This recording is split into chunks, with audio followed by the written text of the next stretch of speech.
बहू की बंदिशें।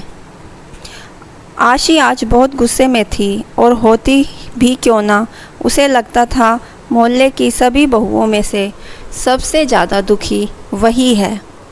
शाम को जब अभिषेक आशी के पति घर आए तो आशी का सारा गुस्सा उन पर निकला। आशी ने कहा, सारे घर का काम मुझे ही करना पड़ता है। अब सामने वाले पड़ोसी शर्मा अंकल की बहू को देखो, वह तो कभी नहीं निकलती बाहर। उसे तो कभी भी बाहर जाते हुए भी नहीं देखा। और मैं एक जो दिन भर घर के कामों में स्कूटी लेकर बाज़ारों में घूमती रहती हूँ और आकर फिर घर का काम करो, खाना बनाओ और बच्चों की सारी जिम्मेदारी भी मेरे ऊपर है। आपसे तो इतना भी नहीं होता कि बच्चों की स्कूल की डायरी भी चेक कर लें, वह भी मुझे ही करनी है। आशी गुस्से में सारी बातें अभिषेक को बोले जा रही थी और अभिषेक चुपचाप खड़े हुए चेहरे पर थोड़ी सी मुस्कान लिए उसे हाव भाव दे रहे थे। अभिषेक के मजाक के हाव भाव देखकर आशी और ज़्यादा नाराज़ हो गई और चिल्लाते हुए बोली, सही है आपका, यहाँ मैं जल रही हूँ और आप मेरे मज़े ले रहकर हंस रहे हो। तब अभिषेक ने हंसते हुए कहा, यार आशी, अब तुम्हारी इन बेकार की बातों पर हंसी नहीं तो क्या सीरियस हूँ। तुम अपनी तुलना शर्मा अंकल की बहू से कर रही हो।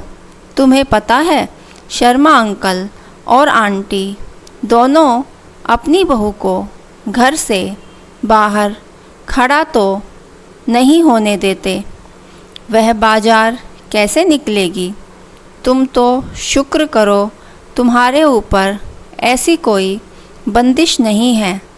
तुम चाहे जहाँ जाओ और तुम्हारा मन करे वह पहनो, फिर भी तुम संतुष्ट नहीं हो। तब आशी ने कहा, यह कोई आज़ादी है मेरी, सारे दिन लगे रहो बाज़ारों में। मैं भी चाहती हूँ कभी कभी मुझे किसी चीज़ के लिए बाज़ार जाने का मन ना करे तो वह चीज़ तुम मुझे लाकर घर पर दे दो, पर तुमसे तो उम्मीद करना ही बेकार है।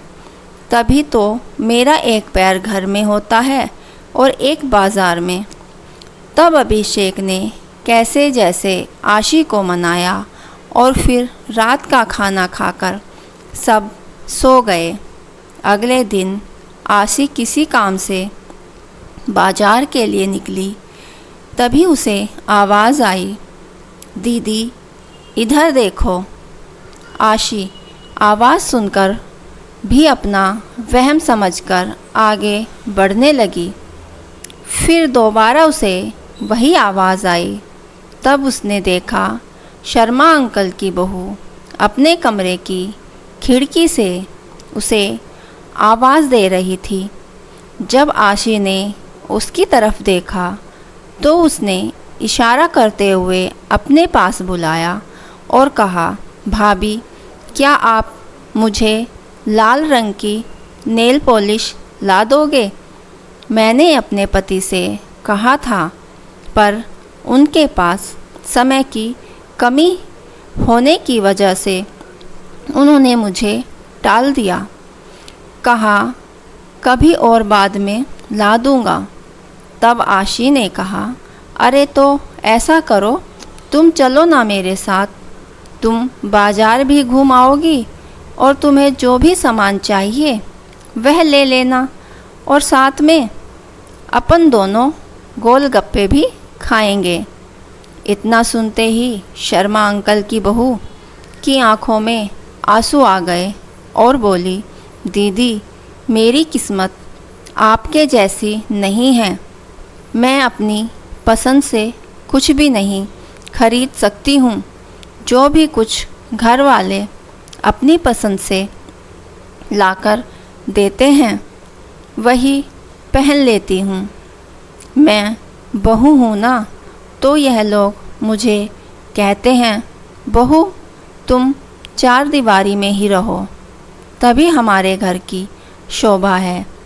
आज के ज़माने में भी मेरी सास मुझसे घर से बाहर जाने नहीं देती और ना ही पड़ोस में किसी से बात करने देती है।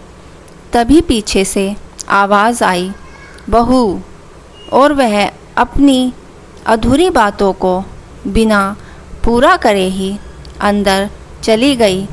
और उसके अंदर जाने के बाद आशी यह सोचने पर मजबूर हो गई कि किस्मत किसकी ख़राब निकली, मेरी कि मुझे अपने घर और बाहर दोनों को काम संभालना पड़ता है, या शर्मा अंकल की बहू की जो अपने घर के बाहर भी खड़ी नहीं हो सकती।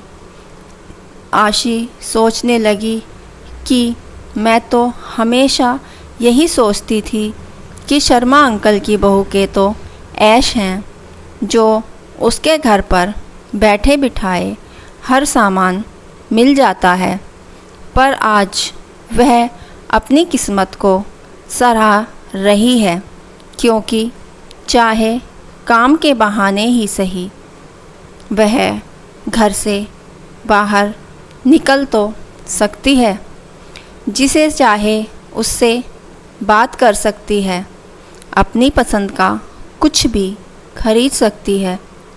अगर मुझे ऐसे चार दीवारी में कैद कर दिया जाता तो आज वह भी ऐसे ही तड़पती जैसे शर्मा अंकल की बहू आज झटपटा रही है।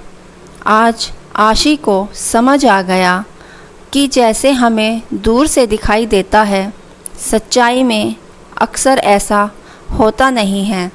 इसलिए दोस्तों, हमें जो भी मिला है हमें उसमें संतुष्ट रहना चाहिए, क्योंकि भगवान ने हमारे हिसाब से सबसे बेहतर दिया है।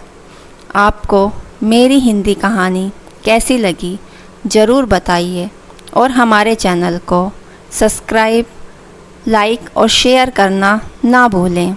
कहानी पढ़ने के लिए धन्यवाद।